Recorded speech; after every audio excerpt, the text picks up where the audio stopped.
어린이 주일을 맞이해서 하나님 앞에 나온 여러분들을 축복합니다. 주님의 은혜가, 말씀의 은사가 풍성하시기를 기원합니다. 오늘은 자녀 양육이라는 제목으로 말씀을 전해드리는데요. 자녀 양육하면은 젊은 부부들에게나 해당되는 말씀이 아니겠느냐 하고 생각할 수 있겠지만, 제목은 자녀 양육인데 부모됨의 의미를 하나님 말씀을 통해서 한번 생각해 보는 그런 시간이 될 수 있기를 바랍니다. 어제는 어린이날이었고 어린 자녀들을 둔 부모들은 좀 분주하게 보냈었을 것 같아요. 아이들의 원하는 바를 또 들어줘야 되고, 또 선물도 마련해야 되고, 이 땅에 있는 모든 부모들, 특별한 경우 외에 모든 부모들의 마음은 자녀에게 가 있죠. 자녀는 삶의 이유이고 목적이고, 자녀가 잘 되고 행복할 수만 있다면, 죄가 아니라면 그럼 무엇이든지 할 수 있는 것이 부모들의 마음이죠. 오늘 우리에게 주시는 아주 짧은 구절입니다. 이 한마디, 이 하나님 말씀은 그렇게 부모가 자녀의 행복을 위해서, 자녀가 복되게 되는 것을 위해서 절대로 잊어서는 안 되는 아주 중요한 한 가지 말씀을 가르쳐 주고 있습니다. 부모라면, 자녀를 사랑한다면 이 말씀을 꼭 기억해야 된다. 오늘 말씀 짧지요. 아비들아 너희 자녀를 노엽게 하지 말지니 낙심할까 함이라. 아비들아 했는데 이것은 굳이 아버지를 가리킨다고 이해할 필요는 없습니다.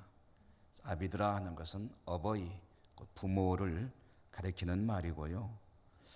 노엽게 하지 말라 낙심할까 함이라, 좀 아주 짧은 말씀이기 때문에 다른 성경 번역으로도 한번 읽어봐도 좋겠다는 생각입니다. 그래서 공동 번역 성경을 한번 보니까 이 구절이 이렇게 되어 있습니다. 어버이들은 자녀들을 못살게 굴지 마십시오. 그들의 의 길을 꺾어서는 안 됩니다. 자녀를 노엽게 하지 말라라고 되어 있는 우리가 쓰는 개역 개정 성경을 공동 번역 성경은 자녀들을 못 살게 굴지 말라. 이 말씀의 뜻은 여러분들께서 어렵지 않게 이해할 수 있습니다. 부모된 이들은 자녀들을 괴롭게 하지 마라, 화나게 하지 마라, 고통스럽게 하지 마라, 그들의 길을 꺾으면 안 되기 때문이다. 이 말씀이 두 가지를 명령하고 있죠. 첫째로는 자녀들을 괴롭게 하지 마라.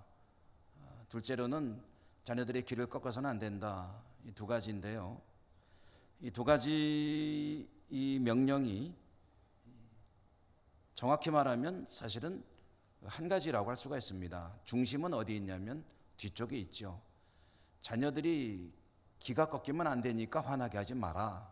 중심은 자녀들의 길을 꺾지 않도록 해라 라는 말씀으로 이해를 할 수가 있습니다. 너무나도 당연한 얘기죠. 자녀들이 기가 꺾인다, 풀 죽어 있다, 부모로서 보기가 참 힘든 그런 상황 아니겠습니까?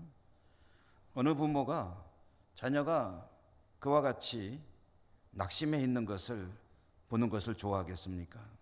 만약에 내 자녀가 낙심해 있고 의기소침해 있고 뭔가 풀 죽어 있다면, 그러면 부모의 가슴은 몇 배 더 힘든 것이, 그것이 부모 아니겠습니까?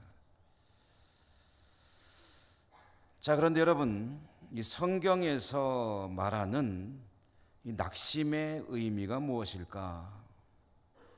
자녀들을 낙심하지 말게 해야 된다라고 했는데 의기를 꺾어서는 안 된다라고 했는데 구체적으로 그 내용이 무엇일까?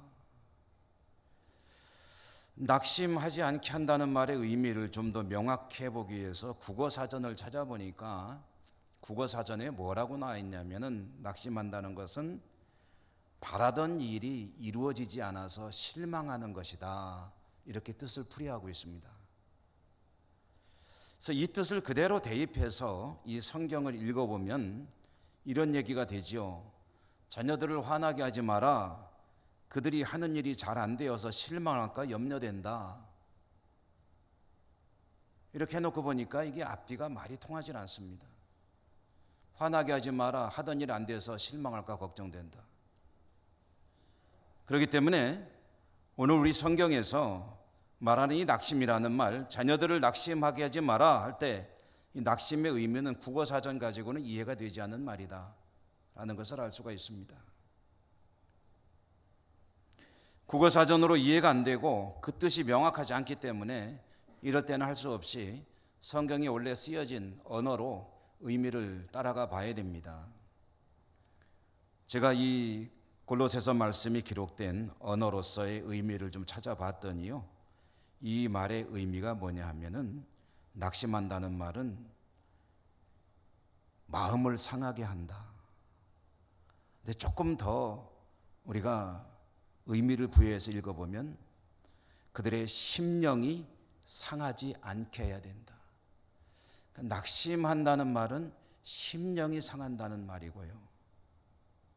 심령이 상한다는 말을 우리들의 시각으로 바라보면 영적인 손상이 있어서는 안 된다 하는 그런 의미로 이해를 하게 됩니다. 자녀들을 괴롭게 하지 마라, 화나게 하지 마라, 자녀들을 힘들게 하지 마라. 그들의 심령이 손상될까 걱정된다. 좀 더 정확히 말하면 그들이 영적으로 손상될까 봐 걱정된다.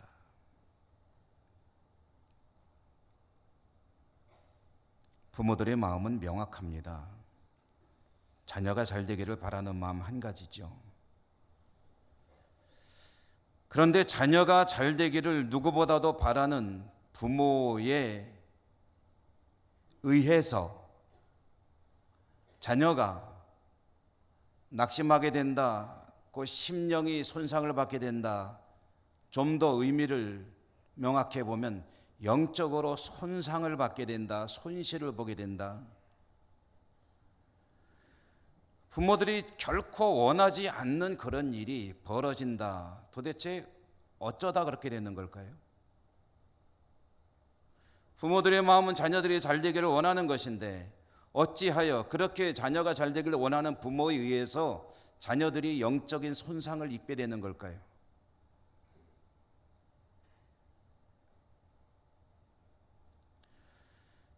도대체 자녀들을 그러면 화나게 한다는 것은 또 무엇입니까?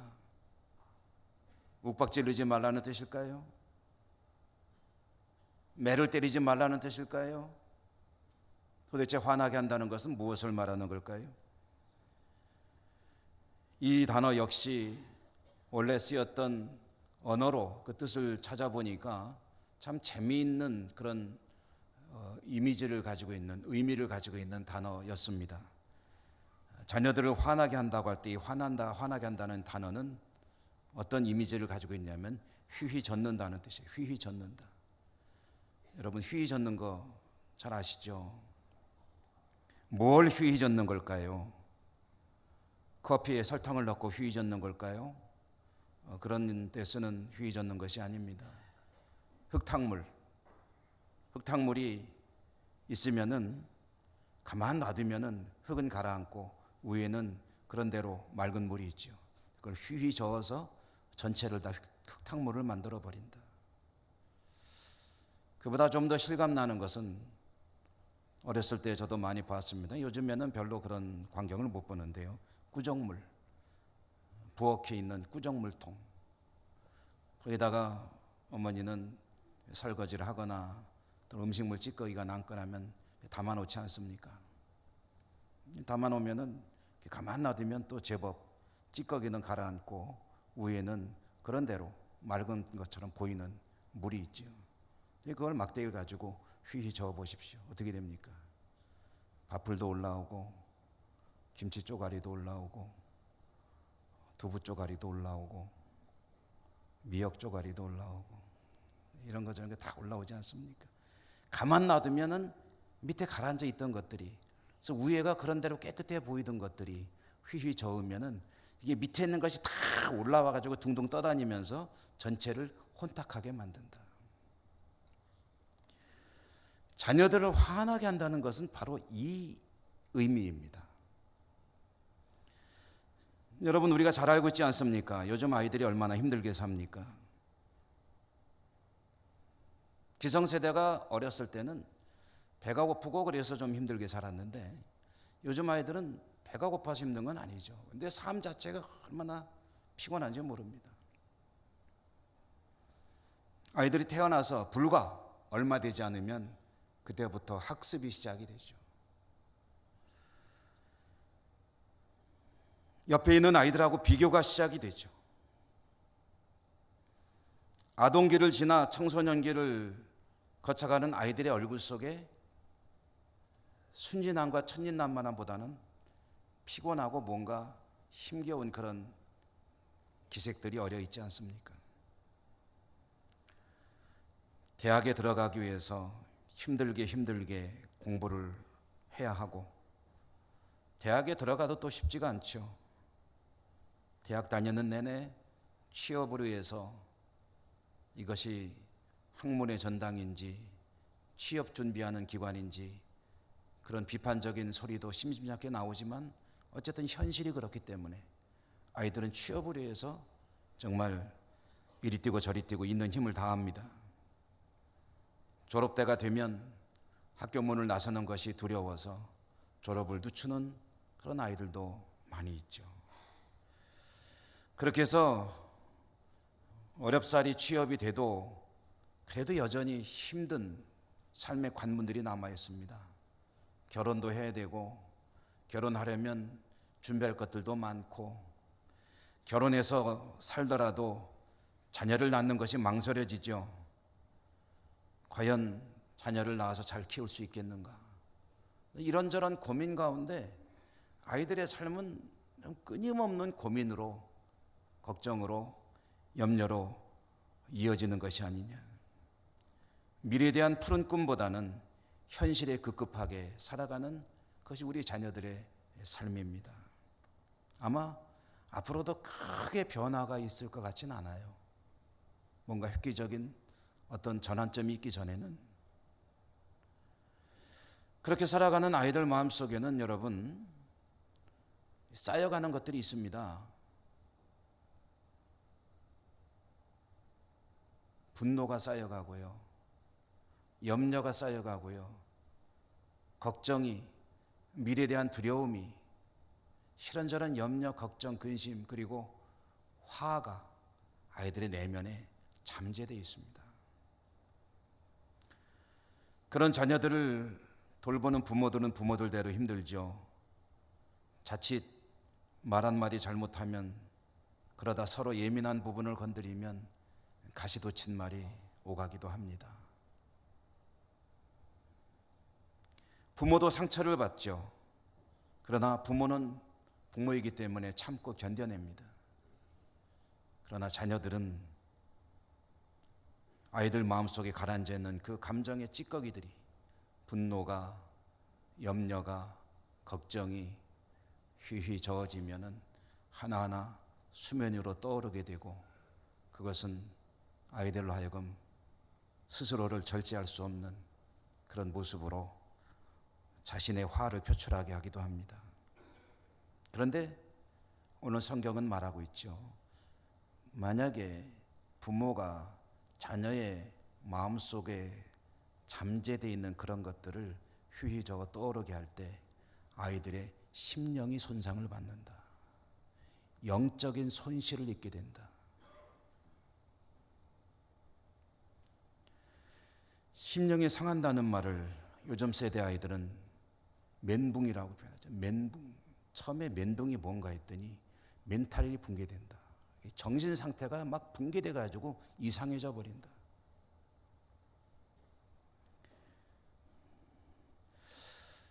여러분, 여기까지는 우리들이 사실은 어디서나 듣는 이야기입니다. 그런데 이 말씀이 이 성경 속에 들어 있습니다.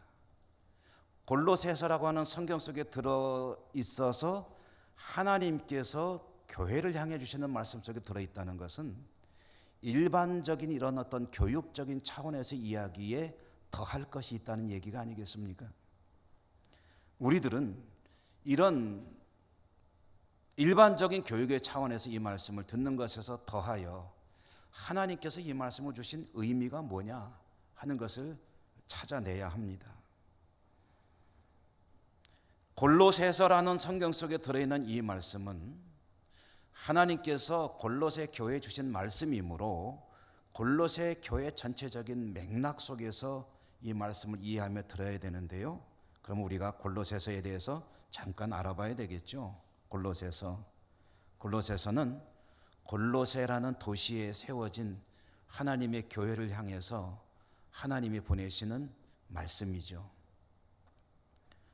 구체적으로 조금 더 알아보면 골로새의 교회가 세워졌고 골로새 교회를 에바브라라고 하는 사람이 사역을 하면서 지도하고 섬기고 있었습니다. 이 에바브라가 사도 바울을 찾아왔습니다. 그때 사도 바울은 어디 있었냐면 로마의 감옥에 갇혀 있었습니다. 그러니까 면회를 온 거죠.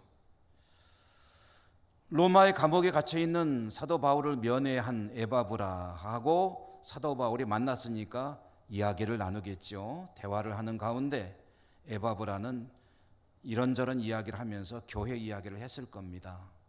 교회 이야기를 하면서 좋은 이야기도 하고 힘든 이야기도 했을 겁니다.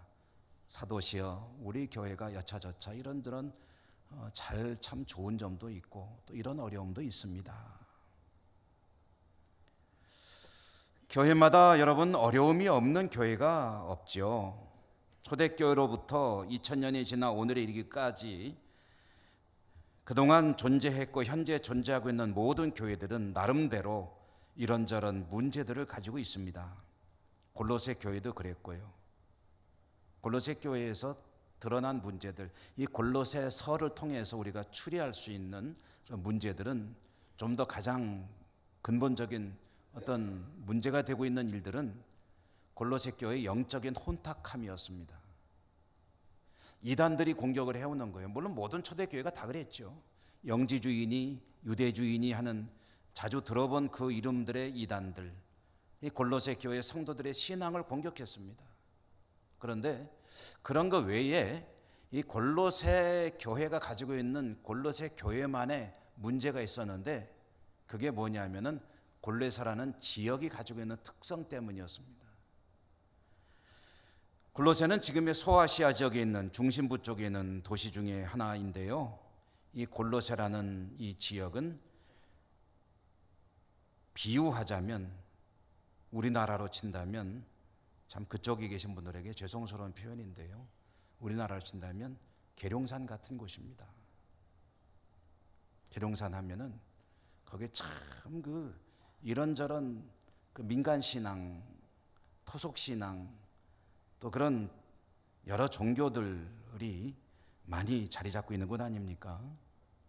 영적으로 너무너무 혼탁한 곳. 골로새가 그런 곳이었습니다.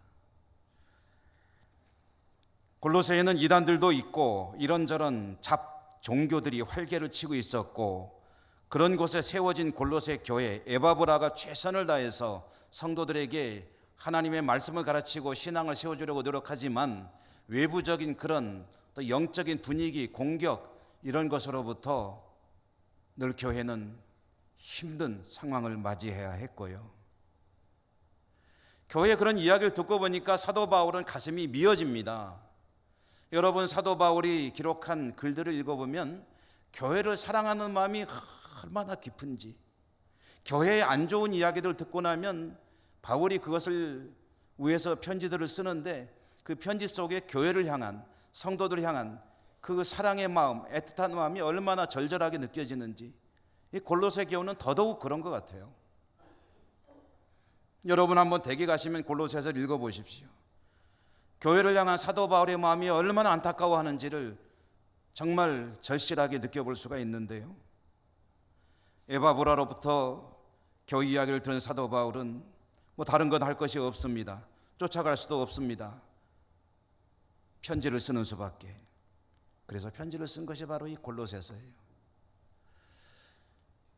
골로새 교회를 향해서 사도 바울이 할 수 있는 이야기가 뭘까요? 여러분이 사도시라면 그런 교회 이야기를 들었을 때 무슨 이야기를 써서 보내겠습니까?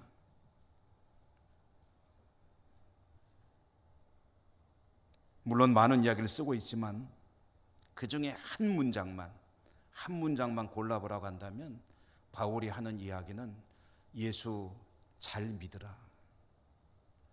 주 예수 잘 믿으라. 예수 그리스도를 잘 믿으라. 조금 풀어서 얘기한다면 그대들은 예수님을 그분이 어떤 분인지를 잘 알아야만 한다.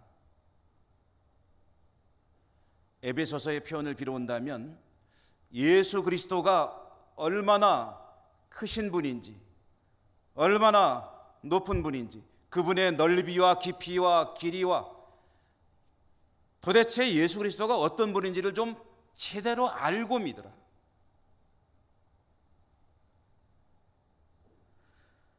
그분을 제대로 알게 되면 오직 그분만을 바라보는 삶을 살게 될 것이다.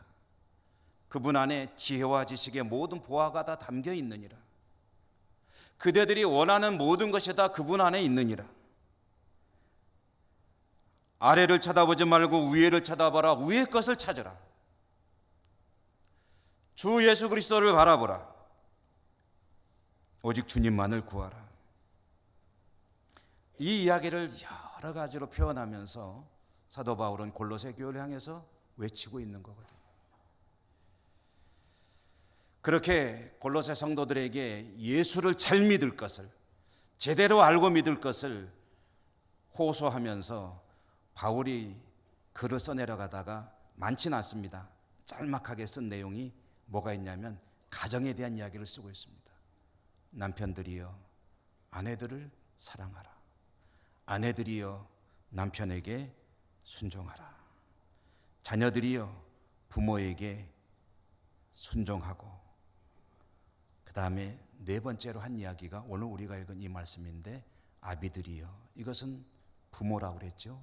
부모들이여 그대들의 자녀를 격동시키지 마라. 자녀들의 마음속에 있는 그 여러 가지 슬픔과 고통과 아픔과 그런 것들을 흔들어 가지고 끄집어내지 마라. 그대의 자녀들이 심령의 손상을 받게 된다.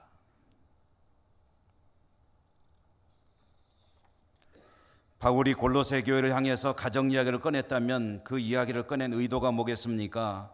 가정은 단순한 가정이 아니요 하나님께서 세우신 것이니 오직 주님을 바라보는 믿음 위의 가정을 이루라는 이야기를 한 것이겠죠. 그 중에 부모들의 역할은 무엇인가? 자녀들을 격동하지 마라, 화나게 하지 마라.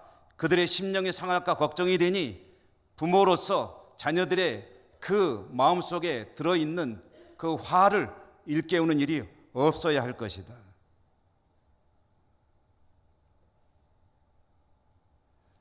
부모들이 자녀를 힘들게 하는 일이 뭐가 있을까요? 보통 요즘에 가장 아이들이 힘들어하는 것은 공부에 지쳐 있는 것 아니겠습니까? 제가 우연히 잠깐 봤는데요. KBS에서 어린이날을 맞이해가지고 한 어린이를 일일 기자로 해가지고 취재를 했다. 뭐 어린이가 뭐 제대로 취재하겠습니까? 아이가 학교 가고 집에 와서 학교 끝나면 학원 갔다가 집에 와서 이제 할머니가 돌봐주는데 엄마 아빠는 출근하고 친구들한테 이제 인터뷰를 하는 거예요. 학교 끝나면 뭐 합니까? 했더니 학원 간다. 어디 갑니까? 태권도요, 피아노요, 또 웅변이요. 세 군데밖에 안 갑니까? 옆에 학생은 몇 군데 갑니까? 난 5군데요. 바쁘시네요. 뭐가 제일 좋습니까? 집에 가는 게 제일 좋아요. 이 어린이는 뭐가 제일 좋습니까? 집에 있는 게 제일 좋아요. 왜 집에 있는 게 좋아요? 집에 있으면 하고 싶은 거 할 수 있고 먹고 싶은 거 먹을 수 있고 무엇보다도 엄마 아빠랑 놀 수 있으니까요. 얘가 이 어린이 기자가 학원 갔다가 집에 갔어요. 8시쯤 되니까 학원은 끝나고 이제 가는데 엄마가 아이를 태우러 왔어요. 너무너무 좋아하는 거예요. 이제 엄마와 같이 차를 타고 집으로 가요. 집에 와서 밥 먹고 다가 이제 평상시보다 조금 일찍 아빠가 퇴근해 왔어요. 그러니까 이제 딸이 둘인데 아빠한테 가서 대롱대롱 매달리면서 그냥 그렇게 좋아해요. 아빠가 또 피곤한데 놀아주고. 소원이 뭐예요? 엄마 아빠랑 집에서 시간을 많이 가지는 거예요.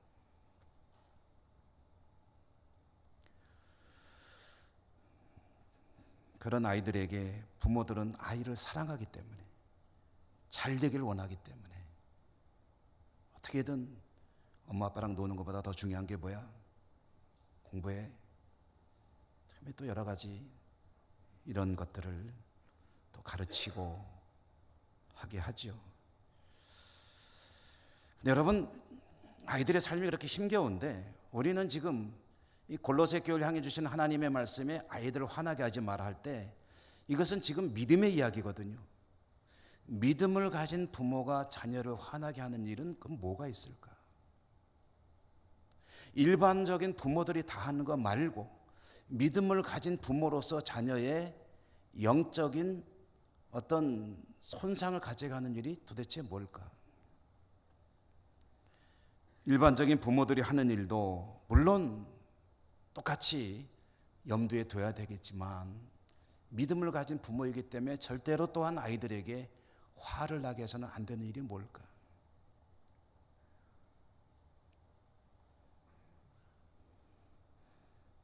부모가 예수 그리스도를 똑바로 제대로 알고 믿어야 된다.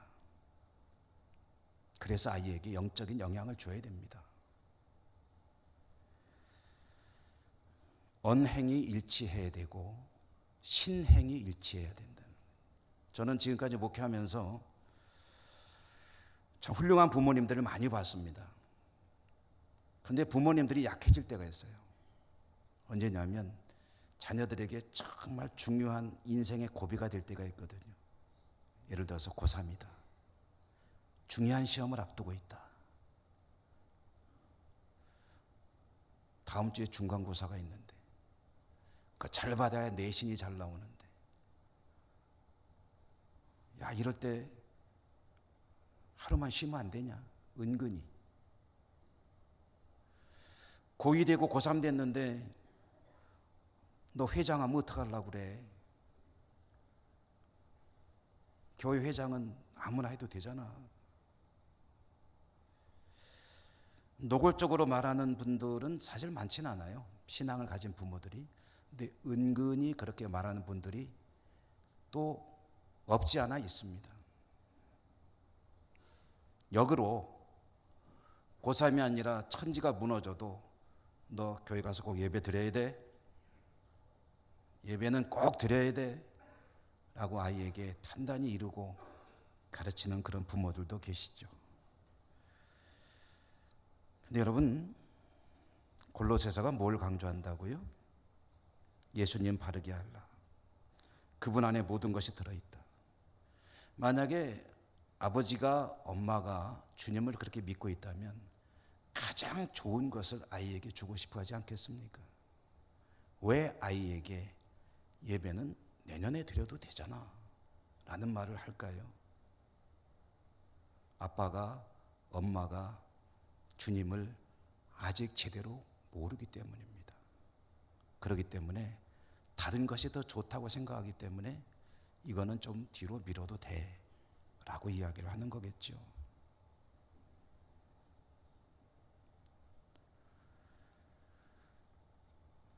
자녀들은 신앙 이야기를 계속 강조하던 엄마 아빠가 어느 날 갑자기 태도를 바꿔가지고 야, 교회는 가서 얼른 예배만 드리고 와. 그러면 헷갈리기 시작합니다. 수련회 이번에 한번 빠져. 그러면 아이들이 혼동이 오기 시작해요. 부모에 대해서 헷갈리기 시작합니다. 마음속에 있는 그런 감정들이 스물스물 하나씩 올라오기 시작해요. 영적으로 심각한 손상을 받게 됩니다. 언행일치, 신행일치. 부모가 하나님만을 믿고 사는 것, 그것이 가장 중요하다는 것을 가르칠 뿐 아니라 어떠한 위기 때에도 그것을 강조할 뿐 아니라 자신이 그렇게 살려고 노력하는 모습을 보일 때 아이들의 마음에 그리스도의 모습이 깊게 선명하게 바르게 새겨지는 거죠. 여러분, 예수를 믿고 살아가지만 혹시 부모된 저도 마찬가지입니다. 우리들이 세상에 들려오는 그 많은 소리들의 현혹이 돼서 돈이면 다 된다고 생각하고 좋은 직장, 좋은 집에서 좋은 차 타고 좋은 학벌 갖추고 남들이 야 하고 부러워하는 그런 인생을 살면은 최고로 성공한 것이라고 생각하는 그런 사고에 사로잡혀 살고 있는 것은 아닐까. 근데 그런 것들이 정말 우리 자녀를 행복하게 해주는 것일까? 내가 다른 것들은 좀 모자라도 주님이 나의 주님이시고 내가 늘 주님과 동행하는 삶을 살기 때문에 나는 두려움이 없어요. 걱정이 없어요. 나는 너무 행복해요. 주님이 나와 함께 하시기 때문에 그 무엇도 무섭지 않아요. 라는 믿음을 바르게 가지고 있다면 자녀들에게 그런 가르침을 줄 것이고 그런 신앙을 물려줄 수 있을 것입니다. 그렇기 때문에 중요한 것은 뭐냐? 내가 주님을 바르게 하는 거예요. 내가 예수 똑바로 믿어야 됩니다. 내가 예수를 잘 알아야 돼요. 그래야 자녀에게 겉과 속이 다르지 않은 믿음의 부모로 비춰질 수 있습니다. 마음대로 안 된다고요? 아이들이 부모가 원하는 대로 안 커준다고요? 그렇지 않습니다. 당장은 아닐지 모르나 하나님께 믿음으로 맡기고 기도하면, 그리고 부모의 신행이 일치가 되면 아이들은 반드시 하나님께 돌아오게 돼 있습니다. 지금 잠깐 방황하더라도 너무 염려할 필요 없어요. 하나님께 맡겼는데 왜 염려합니까? 오늘 어린이 주일에 아이들 염려가 아니라 부모를 염려합니다. 우리는 스스로에게 이렇게 질문을 계속 던져봐야 됩니다. 내 아들이, 내 딸이 내 믿음을 인정하고 있는가? 혹시 자신이 없다면 더 믿음에 투철한 삶을 살기 위해서 노력하는 우리 모두가 되어야만 합니다. 여러분, 그 은혜가 우리 가운데 풍성하시기를 주님 이름으로 축원합니다. 하나님 감사합니다. 우리에게 가정을 주시고 참으로 보물과 같은, 보배와 같은 자녀들을 주셨습니다. 우리 모두는 부모로서 우리 자녀들이 정말 행복하고 복된 삶을 살길 원합니다. 가장 앞서 먼저 믿음의 부모로 우리들이 잘 살아가는 그런 신앙의 사람 될 수 있도록 성령으로 함께 하시며 인도하여 주시고, 부모에게, 자녀에게 비춰진 우리의 모습이 믿음의 부모로서 조금도 모자람이 없도록 우리의 믿음과 삶을 축복해 주옵소서. 예수님 이름으로 감사하고 기도드립니다.